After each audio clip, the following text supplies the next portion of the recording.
Ed, we look forward to seeing your moves, Lake Jagger, coming up later in the show today. Well, there are just about 4 days left before Congress heads home for a late summer recess, and it looks like any hopes of an emergency immigration funding bill are dying fast. President Obama is expected to use some sort of executive action that could extend amnesty to millions of illegal immigrants if Congress doesn't act. And now some news outlets are reporting that if the president grants anything that resembles amnesty, some House GOP members may ramp up impeachment efforts. Both chambers of Congress and both sides of the aisle have basically rejected the president's request for $3.7 billion in emergency funding. Meanwhile, Congress has yet to pass their own proposal, which makes it easier to deport illegals and would cost less than $1 billion. We did hear there might be some movement on that from Senator John Cornyn. There are some skeptical a border deal will be reached before Congress goes on vacation. Question: will House Republicans postpone your vacation, as the president put it, to deal with this problem, to make a deal if you don't settle it by Friday? Well, it's ironic. We're here in Congress right now, and the president doesn't want to work with us while we're in town. He wants to wait till people are gone.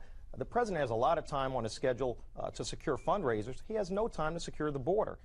Scalise was pressed on that issue. The Louisiana congressman, a new member of the Republican leadership, did kind of dodge the question there, would not commit to whether or not Republicans are committed to staying in Washington until a deal is reached. Meanwhile, lawmakers in Washington are expected to introduce a new VA reform bill sometime later today. That plan will authorize the Department of Veterans Affairs to spend billions of dollars to acquire new health care facilities. It also includes funds to hire more doctors and nurses. The Obama administration has asked for about $18 billion to overhaul the scandal-plagued agency, I should say. Now in Virginia, jury selection has started in the case against former Governor Bob McDonnell and his wife. Prosecutors say the former governor exchanged political favors for gifts, including a Rolex watch, private plane rides, and cash loans exceeding $100,000. Former presidential candidate Mitt Romney has allegedly donated some $10,000 to McDonnell's legal defense fund.